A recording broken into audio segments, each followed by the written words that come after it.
Tayo po ay magbasa ng salita ng Diyos. Ephesians chapter 5.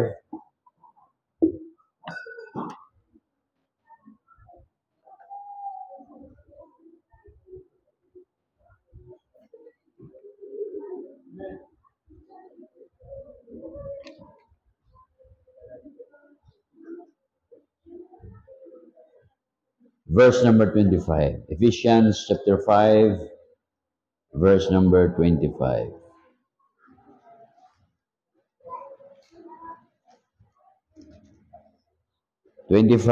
Hanggang 27. Nakita niyo na mga kapatid? Okay, ready? Read. Husbands, love your wives, even as Christ also loved the church and gave himself for it, that he might sanctify and cleanse it with the washing of water by the word, that he might present it himself a glorious church, not having spot or wrinkle or any such thing, but that it should be holy and without blemish. Tayo po ay manalangin. Heavenly Father, we thank you so much for the reading of your words. May you bless us this morning. Encourage us, dear Father, na huwag kaming alis sa lakong ito, na hindi po namin taglay ang mapagkapalang spiritual.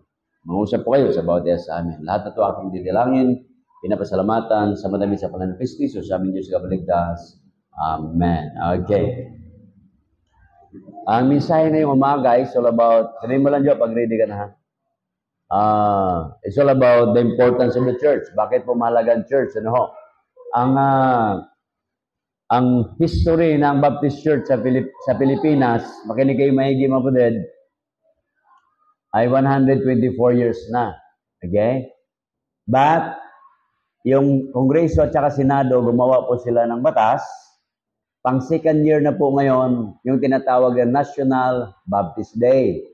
Okay? Kaya meron tayong nakalagay dyan, National Baptist Day.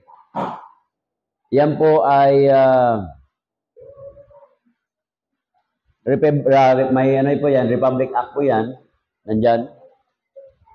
Ang theme po natin this year is strengthening our resolve. So pwede po kayong magpa-picture o kaya yung sa mga ano ninyo, di ba? I-post ninyo. Ang batas po ay every second Thursday of the month. Yun po yung nasa law. Ngayon, Thursday, this coming Thursday, wala ho tayong prayer meeting. Punta po tayo dyan sa Don Mariano sa Lighthouse. Okay? So, dyan po magsama-sama yung mga Rizal pastors. Kaya yung mga gusto pang humabol sa choir, may practice ba kayo choir, no? Wala na? Raymond, sabi si Raymond. May practice pa kayo? Okay? Magsimula po dyan ang celebration. Bali lahat po ng mga yung mga churches all over the Philippines, merong center lang siya na magano. So sa Maynila, Santa Ana po, tapos sa Talon, maggrupo-grupo yung mga pastors. Kaya merong naka-link po yan all over the country. So pag magsalita na yung pinaka-main speaker, nakatawag doon, naka-televise. Okay po? So, yun po yan mga kapatid. Okay na? Di ba? Okay. Ipakita lang natin dyan sa screen natin yung how the law was being created. Paano ginawa yung batas na yun. Okay? But habang naghihintay po tayo po ay patuloy na po. Ang tanong po natin dito, gaano ba kahalaga ang church? Why the church is important? Pag kayo po ay tatanungin ko sa inyo, bakit po mahalaga ang trabaho ninyo? Mahalaga ba trabaho ninyo, mga kapatid? Takot kayong malate sa trabaho ninyo. Takot kayong mapagalitan sa trabaho ninyo. Takot kayo minsan mag-leave sa trabaho ninyo dahil yung trabaho ninyo mahalaga po sa inyo. Meron pala isang tarpaulin tayo doon sa labas. Pwede din kayo mapapicture doon. May tarpaulin pala doon sa labas, sa may gate natin, malaki. O dito na, pwede kayo dyan. Picture kayo. Okay? So, mahalaga po ang church, mga kapatid. Parang ganito, pag basic lang, ano ba yung mahalaga sa buhay ng tao? Mahalagang kumain, tama? Pag hindi ka nakakain, pumunta ka sa church, ang mukha mo mamaya, pag mga kalahati ng sermon ko, ang tingin nyo sa akin, barbecue. Di ba? Alam nyo, kahit sinong tatayo po dito, kahit sinong mga ngaral yan, kahit gaano kaganda ng mensahe, pag ikaw ay gutom, hindi ka makakonsentrate niyan. Pag ikaw ay antok na antok, hindi rin. Yun po yan, mga kapatid. Dahil naranasan ko yan, umatid ako ng yung tinatawag na World Youth Congress sa Cebu. Napakaganda ng mensahe. Dahil ako'y antok, nakatulog ako. Sa loob ng auditorium, mahigit kami 1,000. Nasa gitna po ako, nakatulog po ako sa kalagitnaan ng preaching. Nung tumayo na yung mga tao, nag-aawitan na sila ng I surrender all, ayun, talagang sukong-suko ako, tulog eh. Ang masaklap, hindi man lang ako ginising ng mga katabi ko. Yung mahirap din yung ganyan, ano? Pinagtatawanan ka ng mga tao, yung mga nasa second floor, tinitingnan ka kasi ikaw lang yung, lahat nakatayo, ikaw lang yung nakaupo dahil nakatulog ka. Ayun po yun. Ako po yun. Buti wala pang mga noon, wala pang mga cellphone nung araw. Kasi kung meron, mag-viral ako doon. Okay? Yan po yan, mabadad. Kaya mahalaga po ang church. Kagaya ng mahalaga na may bahay tayo, mahalaga na may cellphone tayo, mahalaga na meron tayo sakyan, mahalaga na may motorsiklo tayo, mahalaga po yan. Pero ito po mga kapatid, yung mga bagay na sinasabi nating mahalaga, those are temporary things. It only takes a small spark to destroy everything. May negosyo ka, nasunog yung negosyo mo, patay ka. Okay? So dito, bakit mahalaga ang church? Kasi po mga kapatid, ang church ay itinayo ng Panginoong Jesucristo. Ang Panginoong Jesucristo po natin, mga kapatid, walang ibang itinayo sa ibabaw ng lupang ito, kundi church lang. So number one, the church is the only institution Jesus built. Ito lang yun. At wala ng iba. Okay? Buksan po natin mga Biblia sa Matthew chapter 16, verse number 18. Ito po ang wika ng banal na kasulatan. Matthew 16, verse number 18. Sabi po ng banal na kasulatan, I say also unto thee that thou art Peter, and upon this rock I will build my church. Hindi sinabi ng Panginoon Jesucristo, I will build a company. Hindi sinabi ng Panginoon Jesucristo, I will build a school, a college, or university. Hindi sinabi ng Panginoon, I will build hospitals. Hindi po kapatid. Ang itinatag ng Panginoon, church, to address the spiritual needs of mankind. Yun po yung mahalaga. Ang Judaism, mga kapatid, nagsimula yan. Tingnan nyo ha, magkaroon muna tayo ng overview ng tinatawag na major religions in the world. Ang Judaism, maliit na sikta lang po yan ng relihiyon. Ngunit dyan po lumabas ang Kristyanismo, dyan lumabas yung Islam, dyan lumabas yung kung ano-ano pa man. Okay? Judaism, ito po yung relihiyon ng mga Hudiyo. At yun ay matitrace back yung kanilang lahi o yung pinagsimulan nila during the patriarchal period. Ibig sabihin mula kay Abraham, kay Isaac, kay Jacob, so on and so forth.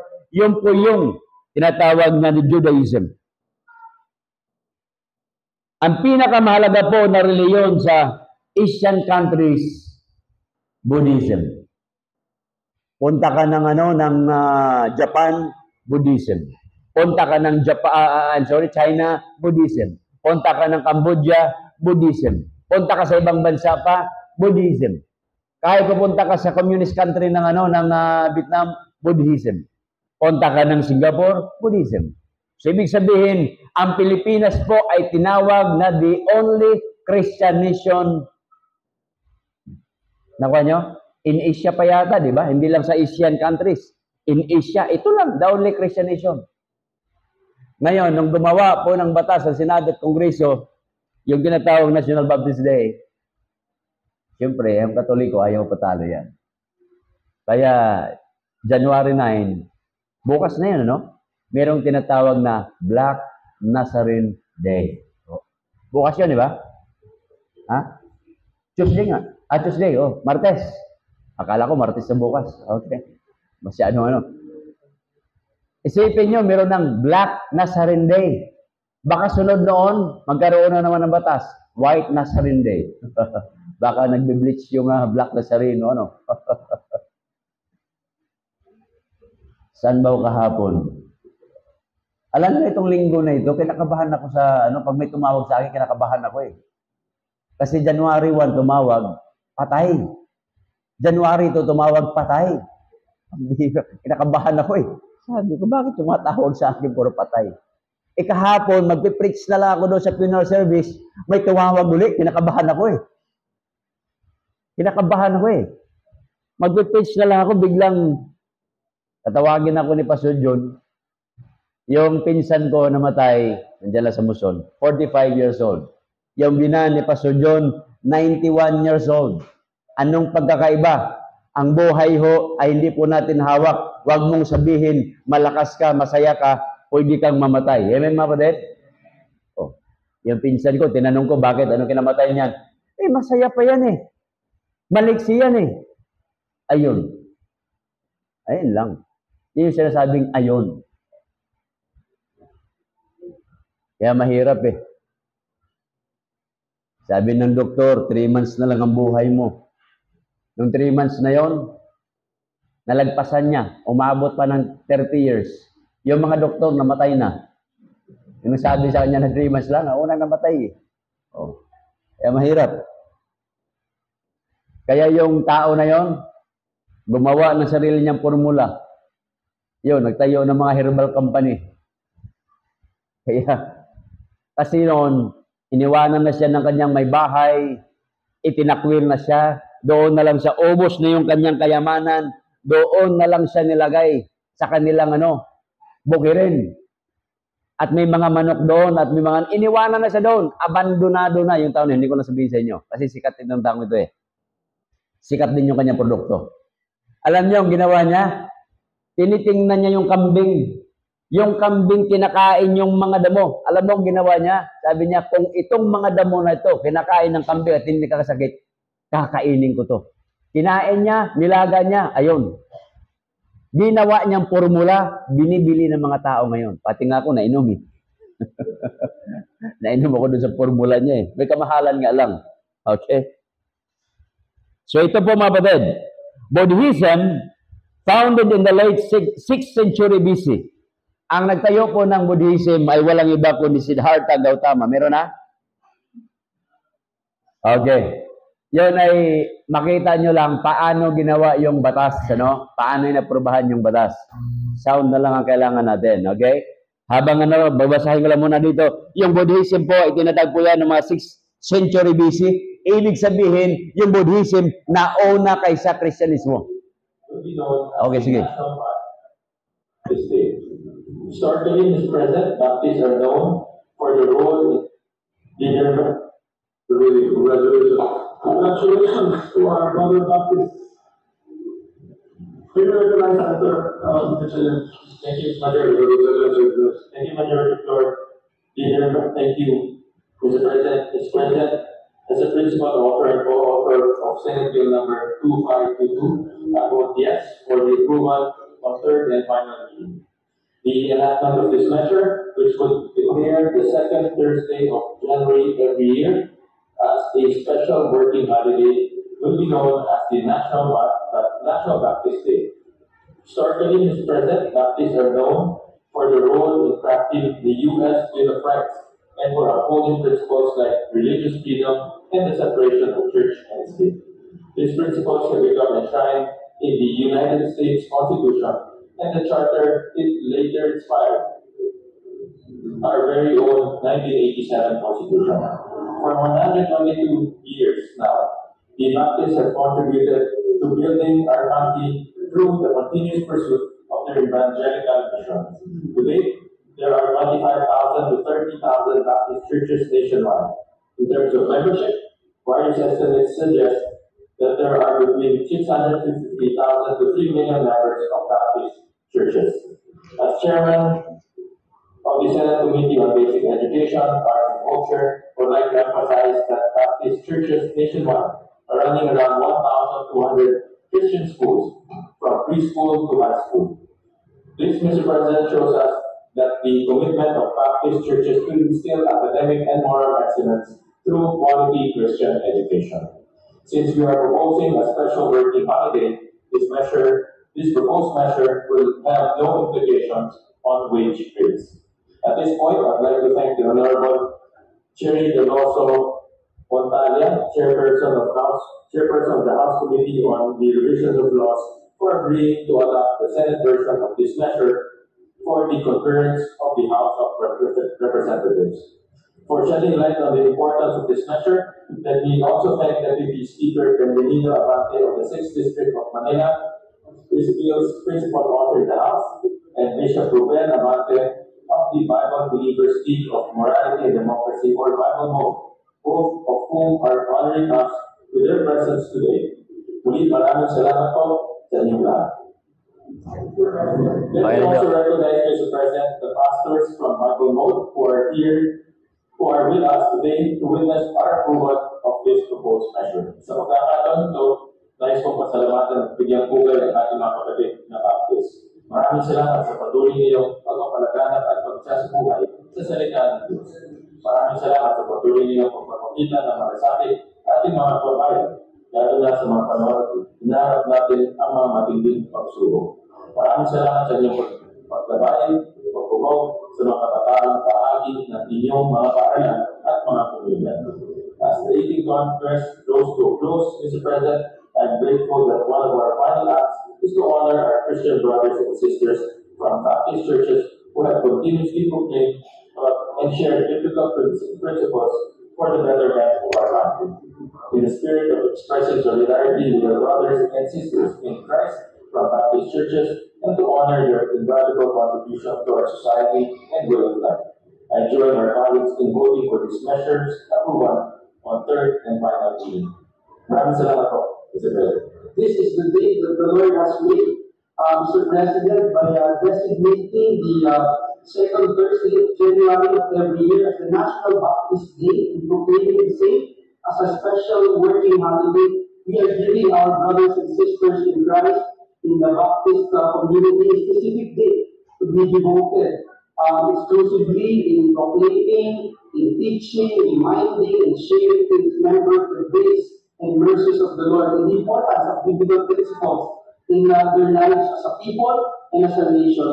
We are truly honored to be co-author of Senate Bill 2522 and we congratulate our chairperson, Senator Will Chalian, and the proponent of the measure in the House of Representatives, our good friend and Bishop Pastor, representative of the 6th District of Manila, Pastor Bishop Benny Abante, for shepherding this measure. Again, thank you and God bless us all. Thank you, Mr. President. Thank you very much, Mr. President. And Mr. President, with the permission of the body, will we make all members of this chamber co-author and co-sponsor? With the permission of the sponsors. All right, any objection, sorry. Thank you very much, Mr. President. Okay. So, yun po yung batas, ano ho. Kaya, pasalamat tayo na tawag doon. Marami ng mga Kristiyano dyan sa politics po natin. Okay? Kaya in-encourage ko kayo, tumakbo po kayo para madapa. Okay. Kaya ibig sabihin, pag marami pala sa Pilipinas, mayroong 44,000 na mga kapitan. Ilan lang ang baptist doon? Ilan lang ang mga, napakarami, 44,000 na mga kapitan. Ilan lang ang mga baptist doon? Ang daming mga munisipyo, ang daming mga syudad sa Pilipinas. Ilan lang ang mga pastor doon, na mga baptist doon? Hindi naman ibig sabihin mag-iano eh. Ang point doon, mga baded, pag marami yung mga nasa matitino, matino, di ba? Pag yung maraming matino ang nangunguna, abay, pipino din yung mga sumusunod. Halimbawa lang, kung mga loko-loko, ang proyekto lang lagi lang sabungan. Ano mangyayari sa atin? Lagi lang beer house. Kaya maganda, hindi ibig sabihin tayo mga Kristiyano, wag na kayong sumali, isolationist, ibig sabihin, sumali kayo. Ipakita natin na tayo ay mga anak ng Diyos. Amen, mga kapatid? Hindi lang dito simbahan pinapakita natin. Yung nga, Senado, natutuwa sila eh. Oh. Di ba, sabi ni sino to? Ni Villanueva, itong mga baptist na ito ay ipinapamuhay ang salita ng Diyos. Sabi, pambira. Nakakahiya kung hindi niya pamuhay yan. Amen, mga kapatid? Oh, tahimik ah. Mukhang hindi eh. Tahimik eh. Okay, tuloy po natin. Kaya blessing po yan, kapatid. Darating ang araw, yan kasi ay working day pa rin, ano? Darating ang araw niyan, yung nasa Mindanao area, sa South, lalo na sa South Cotabato, yung mga munisipyo doon, yung mga Baptist doon, nagmumotorcade yan, nag-aabang yan. Para bang ganito, halimbawa buong Rizal, lahat ng mga Baptist na ng Kainta, mag-ipon-ipon sa kalsada, lahat ng mga Baptist doon sa Taytay, mag-ipon-ipon sa kalsada, lahat ng Baptist all over, magsalubong yan. It will create an impact, mga kapatid. May mga banner yung masakyan natin, may mga balon yung masakyan. Aba, baka sabihin ng wag na tayo magpatrabaho kasi sobrang traffic nito mga Baptist natin, magugulo na ito eh. Nakuha niyo mga kapatid? Oh. Kaya mangyayari yan, darating ang araw. Kasi ang talaga dyan, that day will be a non-working, walang trabaho, holiday. Okay? So balikan po natin yung ating mga pinag-aaralan. The church is the only institution that Jesus built, mga kapatid. Nabanggit na natin yung top religious organization sa mundo. Nabanggit natin yung Buddhism. Ang Buddhism po, mga kapatid, ay nauna po siya, founded in the late 6th century BC by Siddhartha Gautama, the important religion in most of Asian countries. At mayroong membro po ito na 535 million all over the world. Ibig sabihin nito, 8% of the total population ng mundo ay Buddhist. Hinduism. Ito po yan, mga kapatid, ang Hinduism. Hinduism started somewhere between 2,300 BC. Isa sa pinakamatandang relihiyon sa buong mundo. Ito ay nagsimula sa Indus Valley near modern-day Pakistan. At ang population nito ngayon sa buong mundo is 1.2 billion around the world. 1.2 billion. Ibig sabihin nito, 15.2% ng total population ng buong mundo ay mga Hindus. Okay? Ang Christianity ngayon, ito po yung yung statistics ng 2020. Christianity is 2.2 billion, that is 31%. Sumunod po ang Islam, 1.9 billion, that is 24%. Sumunod yung mga walang relihiyon. Ibig sabihin nito, mga agnostic, mga atheist, mga non-religious people, mga secular. Ito po ay 1.2 billion. Kasi nga naman, kagaya limbawa ng mga communist country, ang lalaki niyan. Okay? Kaya po mga patay, ganito po yan. Hindi po lahat ng mga religious organization itinatag ng Panginoon. Itinatag ng Panginoon ang church niya. Nung sinabi ng Panginoon, I will build my church. Anong church po yan? Yun po yung Baptist Church. Our Lord Jesus Christ was baptized by John the Baptist. Sabi nila, si John the Baptist, siya po yung founder ng Baptist. No. John the Baptist was the forerunner. Siya po yung nag-prepare ng materials para pagdating ng Panginoon, handa na. Kaya nung dumating ang Panginoon, nakahanda na po yung mga materialis, nagbautismo na sa John the Baptist ng mga tao. Nung dumating ang Panginoon Kristo, nagpabautismo po ang Panginoon sa kay John the Baptist. Anong relasyon ni John the Baptist sa Panginoon? Magpinsan po yan. Matanda lang si John the Baptist ng 6 months. 6 months lang. Kaya nung dumating, nagkita yung dalawang magpinsan, sabi ni John the Baptist, hindi ako karapat-dapat. I am not worthy to unloose. Diba? The latchet of your shoes. Hindi ako karapat-dapat. And why comest thou to me? Ano sabi ng Panginoon? Gawin natin yung mga tama na pwede natin gawin. So ngayon, nabautismuhan. Kasi ayaw ni John the Baptist, bautismuhan. Diyos yung bautismuhan niya eh. Kaso lang ang authority to baptize was given to John. Makita natin, John chapter 1, verse number 6, there was a man sent from God whose name was John. So John was being sent. Para bang ganito, para maintindihan ninyo. Halimbawa lang si Princess, anak ng presidente. Ngayon, presidente. Pumunta siya sa Amerika. Sinong makapangyarihan? Yung ambasador doon o yung anak ng presidente? Ha? Sino? Yung anak ng presidente, makapangyarihan ba siya pag pumunta din sa Amerika? Wala siyang papel eh, wala siyang kapangyarihan. Anak lang siya ng presidente. Nakuha niyo ba yung mabudid? Ang makapangyarihan doon, yung ambassador. Because the ambassador represent the country. The entire country of the Philippines. Siya yung tinatawag na little president. Yung anak ng presidente, wala po yun. So pag dumating man ang anak ng presidente doon sa sa Amerika, yun. Mag-submit siya doon sa ambasador. Naunawaan niyo ba mga kapatid? O, maliwanag ha. Kaya ang Panginoon, nung dumating siya dito, nagpasakop siya sa authority ni John the Baptist. Ganun po yan, okay? So ito, pangalawa, the church is the recipient of the Great Commission. Kung bakit meron church, ito po yung recipient, ito po yung tumanggap para yung tinatawag na commission ng Panginoon. Great Commission. So, sinabi ng Panginoon, humayo kayo, ipangaral ang salita ng Diyos. Ang inutusan na humayo, hindi po eskwelahan. Bakit? Sa eskwelahan ba?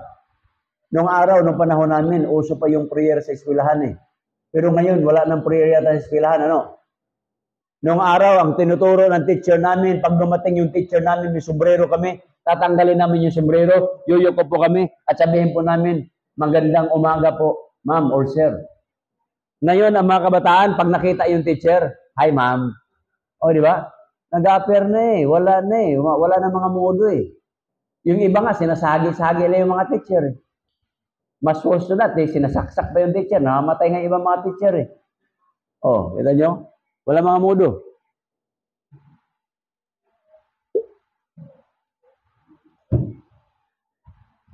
At masaklap pa, yung mga teacher ngayon, si mga bata-bata, nililigawan ng estudyante. Oh, nililigawan ng mga estudyante, di ba? Oh, matindi.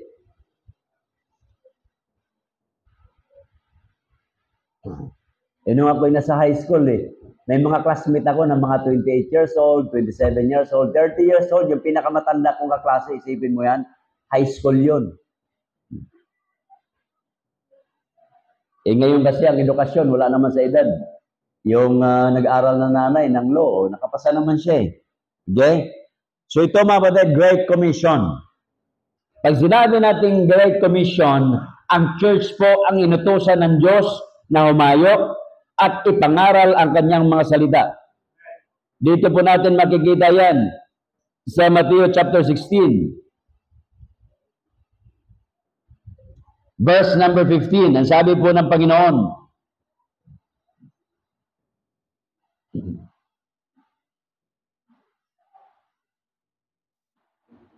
19 verse 19, ang sabi dyan, and I will give unto thee the keys of the kingdom of heaven, and whatsoever thou shalt bind on earth shall be bound in heaven, and whatsoever thou shalt loose on earth shall be lost in heaven. Yung tao, mga kapatid, maliligtas yan ang gagamitin tayo. Hindi pwedeng aso ang magsulwining ng tao.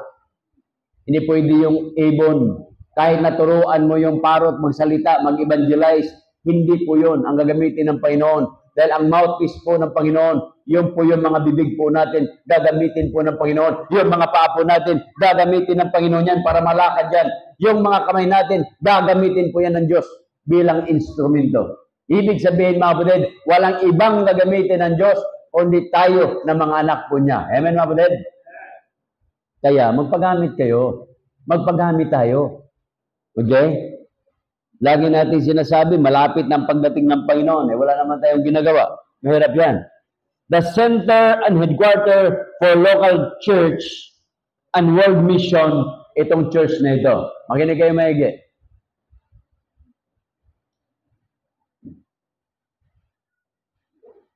Kasi minsan, baka hindi nyo ako maintindihan. Baka sabihin nyo, Tiles naman ako. Parang wala naman binago sa building na to. Diba? Saan kaya pinagdadala ni Pastor yung pera? Ako nga, tinatanong ko rin yun eh. Sabi ko, ba't wala akong opisina rito?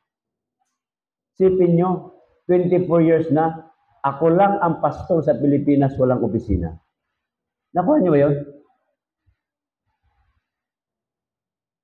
Sabi ko, this year, mag-opisina na ako. Silver na eh.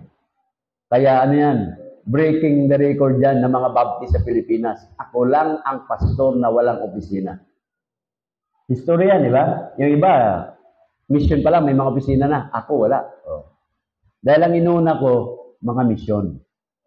Nakuha niyo ba, Dad? Ang church na ito, kung magtatanong kayo, 15 ho ito na mga missions po natin. Kaninang umaga, hanggang nandiyan ako, nagtitext na, Pastor. Tapos na po yung anniversary, first church anniversary, doon sa Talisay. Oh. Tama yan? Eh di, sabi ka, Princess, padala ka ng pera. Oh. Para magamit po nila doon. Doon napupunta yung mga pera natin. Yung pera na offering ninyo, napupunta yan doon sa gawain ng Panginoon. Hindi nyo nakikita dito, nakikita yan doon. Amen, mga kapatid? Kasi noon, ang pangarap ko lang, sabi ko, Panginoon, dapat every 3 to 5 years, mayroong lalabas dito sa church na ito. Makapag-train po. Kasi nakikita ko, maraming mga simbahan, ang laki ng simbahan. Walang misyon. Walang gawain sa labas. Pag namatay yung pastor, bagsak ang simbahan. Nakuha niyo ba, mga kapatid? Kaya nga, nakikita niyo ang Panginoon natin nung nandito siya. Ay, tingnan niyo. Dito na lang, mag-imbestiga kayo ng mga pastor dyan. Nakakontemporary ko. Sino may maraming gawain? Sige. Oh, baka sabihin niyo, yabang naman ni pastor. Ah. Hindi yabang yan. Sinasabi ko lang sa inyo. Mga kapatid, amen? Sinasabi ko lang sa inyo. Na hindi ako nag-focus sa building. Pero ngayon, mag-focus na ako. Alam niyo, yung mother church natin, na mag-focus yan sa building, wala nang mission lumabas. Yan. Kasi ang pera, palib sa mission, pambili ng hollow block, pambili ng ganito, ng gamit. Gumanda yung simbahan, wala ka ng mission. Ayaw kong gawin yan. Gusto ko balanse. Meron tayong ginagawa sa labas, may ginagawa tayo dito sa loob. Amen, mga kapatid? Balance dapat. Okay? At saka, ang prayer ko pa rin, tumingin sa akin, darating ang araw, walang ibang gagamitin ng Diyos, kayo mismo. Kayo. Oh. Nakakita ko ng malalaking simbahan, ang ginagamit isang membro lang. Oh. Yan yung tinatawag na kamangha-mangha ang gawa ng Diyos. Merong simbahan, my goodness, yung pastor, hindi ko nabanggitin kasi kilalang pastor ito, nag-visitation siya.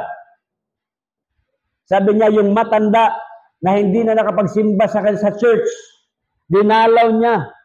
My goodness, nandoon sa putikan, sa palayan, sa mga gabihan, nandoon sa gitna ng palayan. Nag-iisa yung matanda. May sakit. Wala man lang boy bisita doon.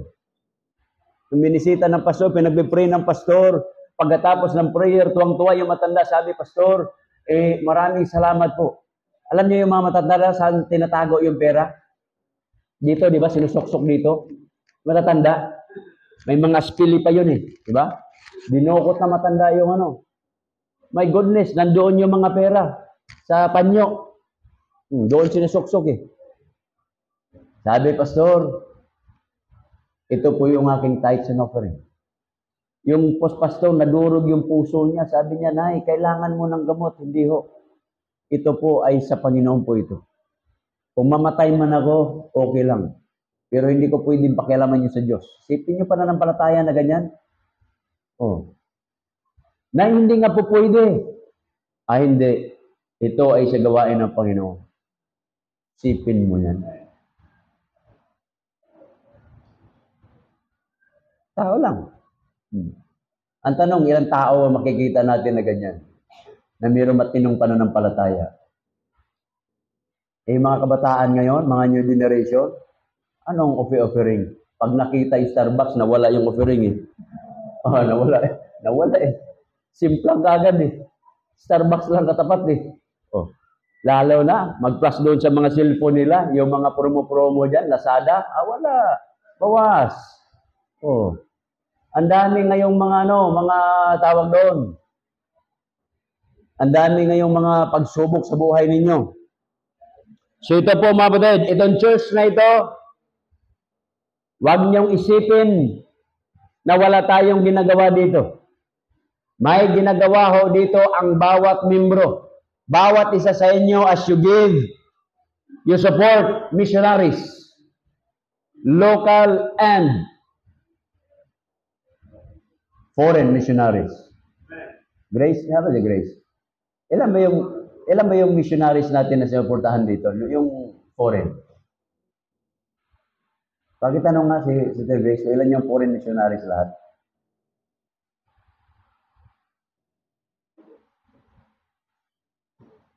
Kasi nung last Sunday, nagturo si Brother Rap, magkano yung commitment ninyo? Ha? 27? Pambira. Parang anyabang ninyo ah. O, di ba? Dahil tumingin kayo sa akin mga kapatid. Pag nag-commit kayo, yung reachable, huwag kayong mag-commit ng hindi kaya. Kasi pag nag-commit kayo ng hindi kaya, kayabangan yon. Okay? Mag-commit ka nung tama. Yung reachable. Halimbawa, nag-commit ka ng 500 monthly. Ang kaya mo pala 1,000. Gawin mo 1,000. Hindi yung nag-commit ka ng 2,000, kaya mo pala 1,000. Hindi pwede yun. Estudyante ka, ang commitment mo, 200, ang baon mo 100. Anong tawag doon? Pampakitang tao, ilan?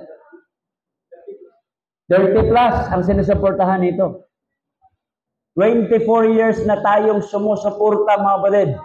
Yung sinuportahan natin ibang misyonaryo, 24 years nang sinusuportahan ng church na ito. Wala tayong tinatanggal dyan.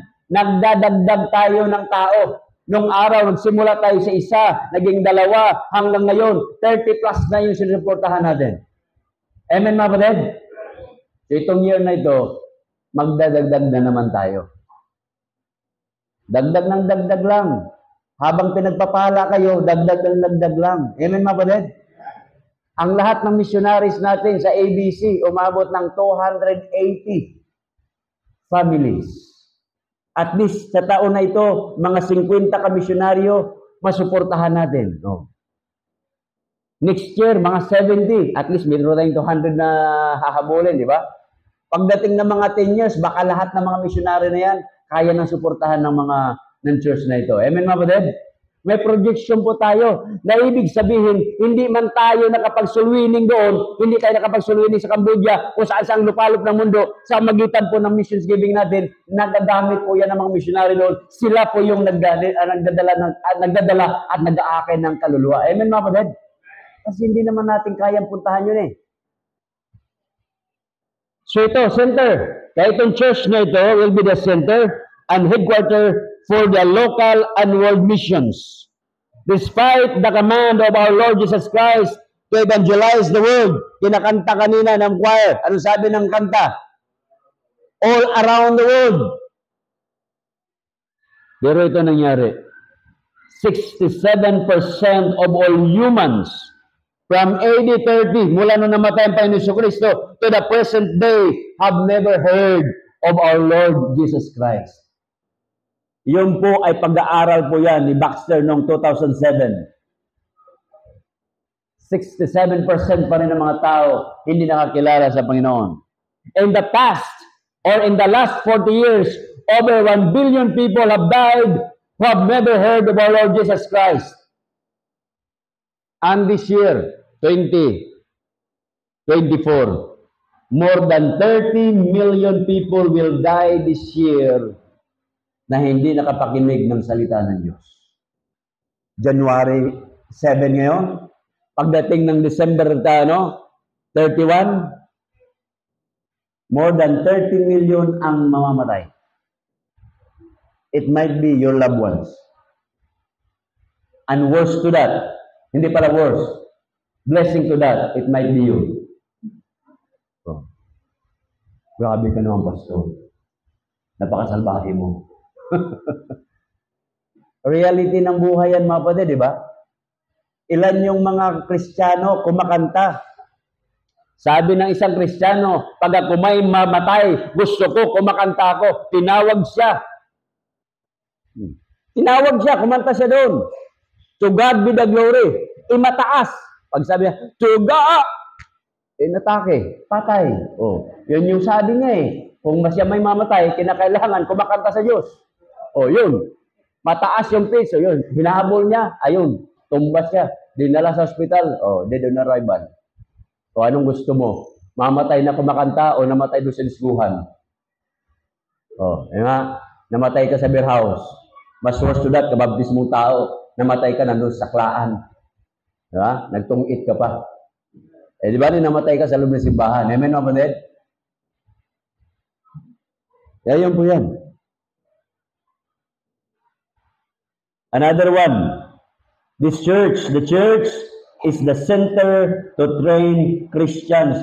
Kaya nandito kayo, tinitrain po kayo. Diba sa opisina ninyo, kayo pag kayo nandoon sa trabaho po ninyo, kayo po ay tinatanong ng mga ng company. Iyo bang trabaho rito na pinasukan mo, iyon ba ay nagiging blessing sa iyo? Ibig sabihin, nag-grow ka ba dito sa kumpanya na ito? Di ba? Tinatanong kayo dyan, nag-grow ka ba dito? Ano bang contribution mo sa kumpanya na ito? Oh. Tinatanong ka. Pag ang kumpanya maayos sa iyo, maging maayos ka rin sa kumpanya. Ang church na ito, blessing sa iyo. Blessing sa atin. Amen, mga kapatid? Dahil tinuturuan tayo dito ng values. Kung ikaw yung people, tinuturuan ka na huwag ka munang pumasok sa relasyon kung hindi ka pa kayang bumili ng diaper. Oh, hindi pa nga marunong magbili ng diaper. My goodness. Oh. Isipin nyo, nakwento ko sa inyo, nung ako po ay nakatamos ng elementary, may dalawa kong kaklase doon nag-asawa. Grade 6 pa lang yun. Nung mag-high school ako, 4th year, 4 ang anak nila. Nung nakatapos ako na kolehiyo, 8 ang anak nila. Isipin nyo yan. Mga bata pa kasi. Nung dumalaw ako doon sa kanila, yung babae, lusyang na, akala mo kung sinong nanay. Yung lalaki, nako. 10 years lang kaming hindi nagkita, akala mo 50 years na kaming hindi nagkita. Nakita niyo mga kapatid? Hirap na hirap sa buhay. Huwag niyong gayahin yan. Kaya kayo mga young people, dito, yung church na ito, tinitrain kayo. Maging kayo yung career person. Yung ba mangarap kayo, bumili ng sariling bahay. Mangarap kayo, magkaroon ng sariling sakyan. Kita niyo si Jen, oh. Yung sariling sakyan na yan eh. Alam mo, boyfriend na lang ang hinahanap niyan eh. Yun, ang lalaki na mamanligaw dyan, dapat marunong mag-drive. Alam mo, siya na nga may-ari, siya kapag-drivein mo. Mag-aaral kayo. Di ba? Alam nga naman, magsabi ka doon, Jen, pinagpipray kita na magiging driver mo. Sabihin ni Jen, bakit? May lisensya ka ba? Wala. Ay, lumayas ka. Nakuha niyo ba yun?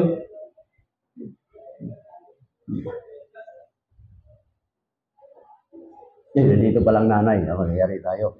Oh. Ang paalam kayo sa nanay, tatay, nandyan. Oh. Yeah? Matik na. Oh. Kaya, yan po yan mga kapatid. Ibig sabihin, kung yun babae, si generous na lang. Nangarap magkaroon ng sakyan, kayong mga lalaki, motor lang ba talaga pangarap nyo? Walang niya kayo. Mangarap kayo ng 5 wheels. Center car pala yun, ano?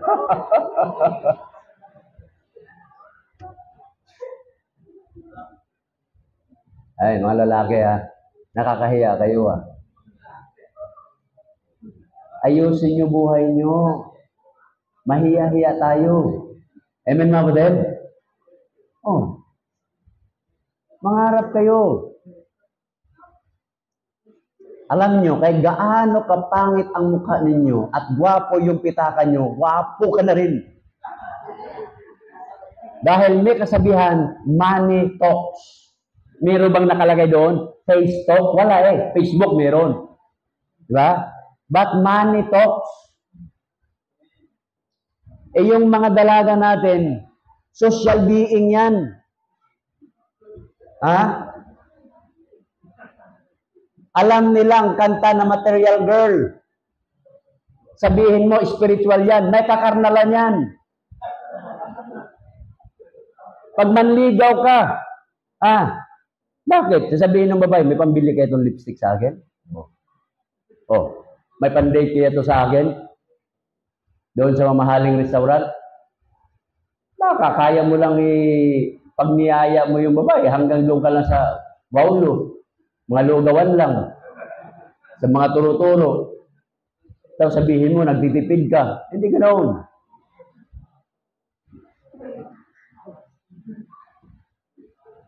Para nung sabi nung isang young people ba? Pasubong. Pwede bang alam ni Waters yan? I-date ko? Sabi ko, sige.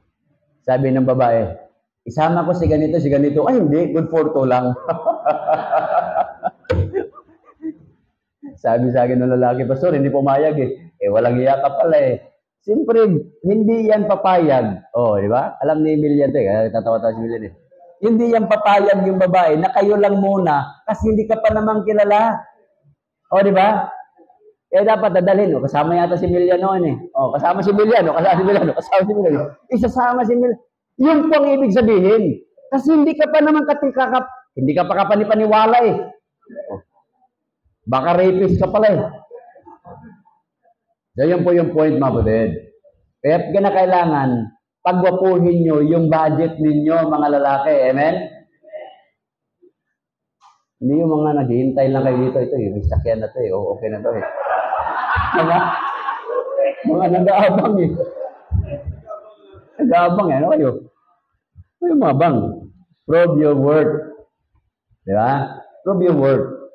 Patunayan mo na ikaw ay meron din sinasabi. Mahirap yan. The church is the center to train Christians. Hebrews chapter 13, verse number 7. Ito pa sabi ng banal na kasulatan, mga kapatid. Remember them which have the rule over you, who have spoken unto you the word of God, whose faith follow, considering the end of their conversation. Dito sa church, hindi lang naman ako nagtuturo para kayo ay mapangaral ang salita ng Diyos. May mga preachers tayo dito, mga Sunday school teachers, may mga discipler tayo. Kaya nga gusto ko lahat tayo dito, mga discipler, mga teacher, mga preacher. Lahat yan. Ibig sabihin, napakaganda sa loob ng church, functional. Problemado ako sa paite. Sunday school teacher, wala ngayon. Kung na-late si brother Kuya Rafi nyo, hindi walang Sunday school. Nakuha nyo ba yun? Dito, malate man ako, nandiyan si Jomar. Na-late man ako dito, nandiyan si Ricardo. Nandiyan sino yung mga lalaki natin dyan? Kung wala man si Brother Jomar. Ibig sabihin, lahat ng mga lalaki dapat marunong. Yung lesson na, ginagawa na nga yung lesson eh. Nakaready na yung lesson, ituturo na lang sa disco lesson. Princess ang gumagawa niya, nandyan Kita nyo? Kaya yung mga pastor, hindi na nag-aaral ng Sunday school lesson kasi may gawa na eh. Pero okay na yun. Para mabawasan yung trabaho nila. Nakuha niyo ba, kapatid? At saka yung mga lesson natin na yan, kung bakit nandyan yan, pagdating ng araw, ipapaedit natin yan sa mga preachers natin. Gagawin natin yung libro. 52 days, 52 Sunday school lessons. Every year yan. Di ba? Na yan, ang ano niyan, good for 3 years yan. Magiging libro yan. Para hindi na mahirapan yung tao. Okay? Kaya merong ano yan, merong ibig sabihin yan kung bakit tayo may mga lesson yun dyan. So, ibig sabihin mga kapatid, pag nandito kayo, humanap kayo ng mga spiritual na mga Kristiyano. Kristiyano na magturo sa inyo, Kristiyano na mag-akay sa iyo, na mapalapit sa Diyos. Hindi yung Kristiyanong mapalayo ka sa Panginoon. 1 Corinthians chapter 12. 1 Corinthians chapter 12. Ito po ang wika, mga kapatid. 12. Now, concerning spiritual gifts, brethren, I would not have you ignorant.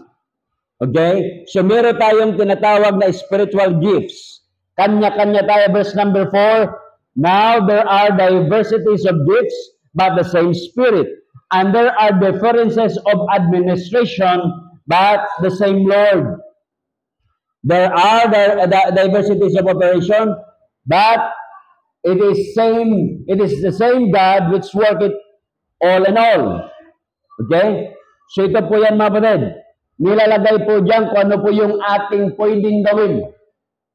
I-practical ko na lang. Kung marunong ka magturo, magturo ka. Huwag niyong sabihin, makinig sa akin, tumingin sa akin, huwag niyong sabihin, Pastor, sa church na ito, wala talaga akong kwenta.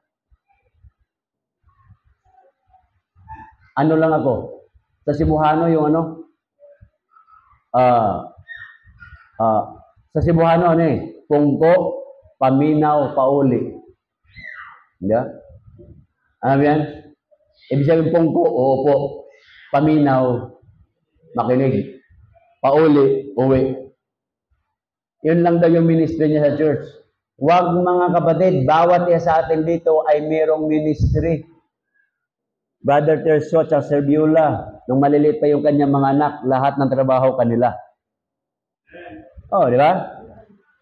Pero, pag yan, si Renzo, umabot na ng 10 years old, uupo lang doon sa kainan at iwanan yung pinggan at kutsara, maniwala ka, hahid na rin si Beulah. Anong klaseng anak ko na ito? Sasabihin niya, bata pa. Pero, kung ngayon yan mangyari, kakain, pinaglituan na, kakain, iiwanan yung pinggan doon, pagkatapos ingi pa. Ma, tubig nga dyan. Sasabihin pa kay Teresa Bay Teresa, kasawan niya. Pagkatapos iiwanan yung kinain, hahid na rin niya si Bay Teresa. Nakuha niya ba ibig sabihin, mga kapatid? Kasi sa isang pamilya, dapat tayo ay functional. Yung nanay at tatay nagtatrabaho, nagluluto man yan, dapat may papel naman yung anak. Hindi yung walang ginagawa. Yung po yung sa isang pamilya. Kasi pag wala pong ginagawa yung mga anak, yung nanay lagi ang magdada. Kasi napapagod yan sa katatrabaho. At alam niyo ba, pag napagod yung mga nanay po ninyo, parang masinggan ang bibig niyan. Mag-asawa ka mo ng tahimik eh. Misis ko, kaya ako, mag-asawa ko ng tahimik. Hindi pala totoo eh.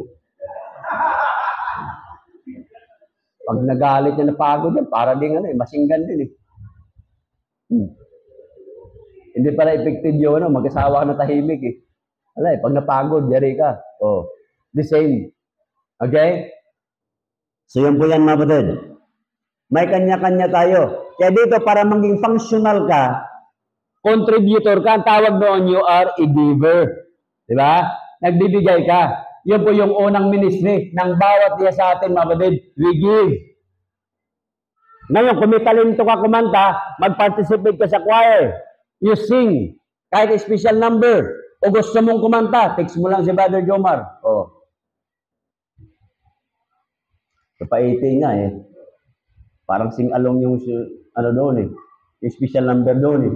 Paramihan doon ng special number eh. Kapaiti. Oh. Kaya dapat, pag kumanta kayo, text nyo lang. Kasi, kaya kinakailangan i-text ninyo para malaman ni Brother Jomar kung ano yung kakantahin ninyo. Kasi baka kako, kakanta kayo, bigla kayong tatayo dito, ang kanta ninyo, A Long and Lasting Love. O, di ba? Mahirap yan. Alamin muna natin kung ano bang kakantahin ninyo. Kasi mahirap na. Yung pala, kinakanta nyo, worldly song na pala yun. Okay? So mga kapatid, lahat tayo dito ay magiging functional members. Another one, kaya ka nandito to serve God in the church. Yung nandito ka, pupunta ka rito, kaya ang tawag ditong gathering natin is divine worship service. Naglilingkod tayo dito, mga kapatid. Pag ikaw ay pumunta sa eskwelahan, nag-aaral ka. Pag ikaw ay pumunta sa trabaho, nagtatrabaho ka. Yung mga riders natin dyan, pagka yan ay upo sa kanilang mga motor, nagtatrabaho yan. They are serving people. Diba? So dito, mga kapatid, we are serving God. Yun po yan. Nandito tayo kasi naglilingkod tayo sa Diyos. Lagi nating tandaan yan. Another one. The church is the center to train Christians to be prayerful Christians. Nandito kayo para kayo ay matutong manalangin. Lahat ng membro dapat, makinig kayo mga kapatid, meron kayong prayer time. Pag-pray ninyo, ministry yan eh. Pag-pray ninyo, ano bang pag-pray ng simbahang ito? Pag-pray nyo yung mga kakilala nyo mga membro, hindi naman lahat ng mga membro, kilala ninyo eh. Oh. Pag-pray nyo individually, na pagpalain si kapatid na ganito, yung mga kapatiran natin na may karamdaman, ipanalangin. O, gaya ng lola ni Mia, di ba? O, pag-pray. Nasa group chat naman, o, pag-pray. Ministry po yan. O. Another one, to train and send missionaries. Ito yan. Kaya tayo dito, mapatid, merong Bible school dito, Ladirais. Because we are training people. Na itong mga young people na ito, itong mga membro na ito, pagdating ng araw, they will become preachers. Oh, malay mo, pagdating ng araw, si JC, mag-mission yan.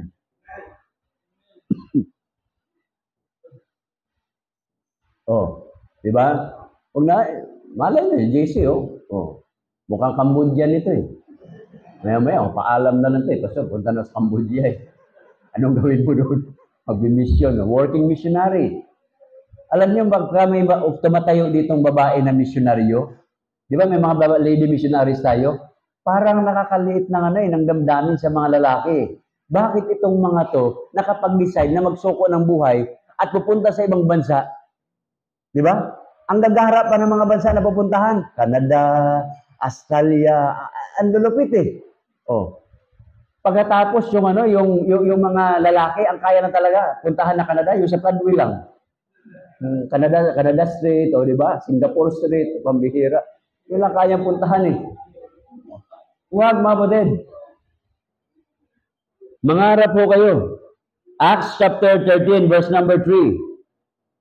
Acts chapter 13, verse number 3. Anong sabi po dyan? And when they had fasted and prayed and laid the hands on them, they sent them away.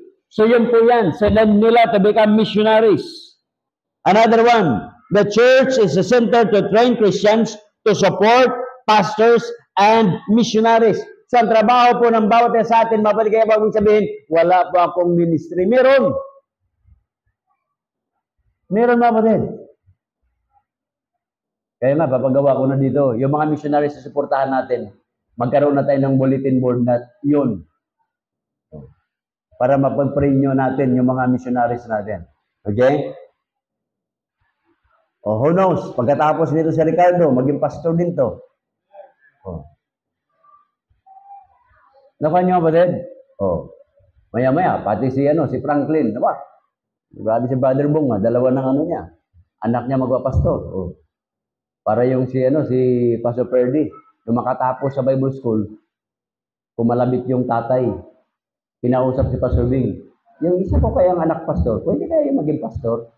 O naging pastor naman, si Pastor Hernan. Sipin mo yung tatay pumunta doon sa simbahan, tinatanong kung pwede yung isa. Alam niyo mga kapatid, hindi masama yan. Okay? Kaya, pag may calling ang Panginoon, subiit. Wala namang mangyayari. Ang mangyari dyan, pag sumunod ka sa panawagan ng Diyos, Diyos ang bahala sa iyo. Yun po ang maganda doon. So, bawat isa dito sa atin, mga brother, ay dapat merong ministry to support pastors and missionaries. Ito po yung huling verse na basahin ko. Philippians chapter 4, verse number 16. Ito po ang wika ng mga kasulatan. For even in Thessalonica ye sent once and again unto my necessity. Ito po yung sabi ni Pablo. Not because I desire a gift, but I desire fruit that may abound to your account. Pinag-usapan dito account. Tayo mga buday. Merong ministry. Yung mga nanggaling po dito, yung sa Pampanga, Purak, yung doon sa Agoo, that's not my ministry. Yun ay sa Diyos po yan. Tayo po ang pinagkatiwalaan yan. Amen, mga kapatid?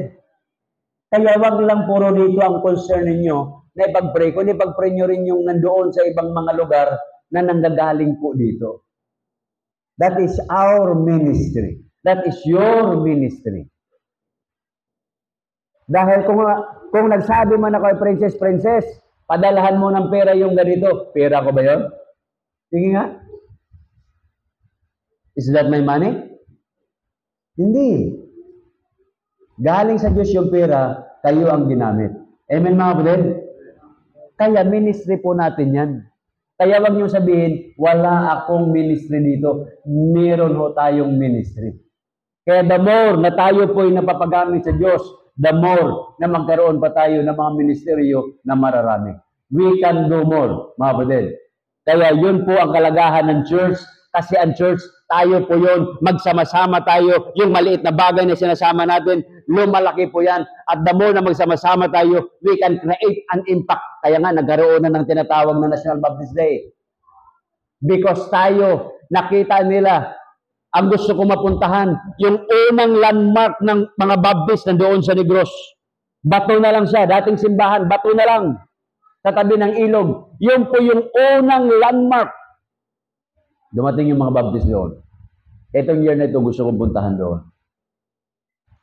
Dan yung kapatid, wala nang tao doon. Bato na lang. Pininto ni Pastor Saga sa akin bato na lang. Pastor nila ni Brother Ruben. Sabi niya, Bong, puntahan mo yan para makita mo kung saan tayo nanggaling. Isipin mo, wala man lang mga Baptist nag-usap-usap na magpatak-patak tayo ng piso-piso. Magpatak tayo ng piso-piso, kung 1 milyon tayo, di 1 milyon. Dapat napagawan man lang natin yun ng bubong, di ba? Kung mga 1 milyon palang Baptist, magbibigay na lang ng 10 piso, 10 milyon yan. Magandang museum na yun. Nakuha niyo mga kapatid? It's a very nice museum. Bakit wala pa rin tumatay yung mga Baptist? Ang dami ng mga pastor na yung mayaman. Bakit wala? Mga simbahan na lalaki. Kasi nga po, divided we fall, united we stand. Okay? Akalain nyo sa bansang ito, ang eskwelahan ng Baptist nasa 1,200 schools all around the country. At siya, nakita na yan ng gobyerno natin, yung contribution ng mga Baptist. Dito nga lang sa subdivision na ito, 4 ng Baptist, hindi nga magkakilala tayo. Nakuha nyo ba yun? Napakarami na Ang Cainta, ilan po ang Baptist dito? Ang Baptist sa Cainta ay nasa 48 kasimbahan. Cainta lang yun. Alam nyo kung sino ang pinakamaraming simbahan sa Pilipinas? Bacolod. 500 churches, Baptist churches inside one city. Magbiyahe ka, paglingon mo, Baptist. Paglingon mo, Baptist. Sino nag-aaway-away? Baptist din.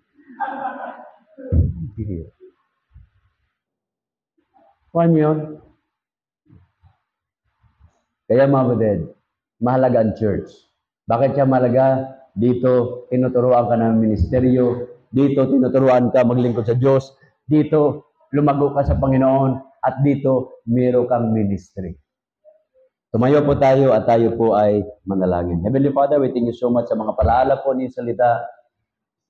As thank you, Father. Napakahalaga because this is our spiritual family. Habang lahat ay nakayuko at nakapikit ang mata, kapatid, wala ho tayong lugar sa mundong ito na kung saan maglingkod sa Diyos, sa church. Tanungin niyo kung bakit? Simple lang sagot. Church lang ang itinayo ng Panginoong Jesucristo. It's not human government. It's not universities. It's not banking system. It is not medical system or financial system ang itinayo ng Diyos. Church. Dahil alam ng Diyos, alam ng Panginoon, na mas kailangan natin ng ating kaluluwa. Kasi yung katawan po natin, 10, 20, hanggang 100 years old, mabubuhay tayo rito. Pero sa kabilang buhay, it is called eternity. Walang katapusan. Kaya ang paghandaan natin, yung eternity. If God has something for you and God is reminding you, you are free to come, kneel down and talk to the Lord in prayer. Sabihin mo sa Diyos, Oh Father, thank you that I am part of this church. Help me, Lord, to love this church. Help me to love my family members. Help me to serve you in this church with joy. Sige po, Mama.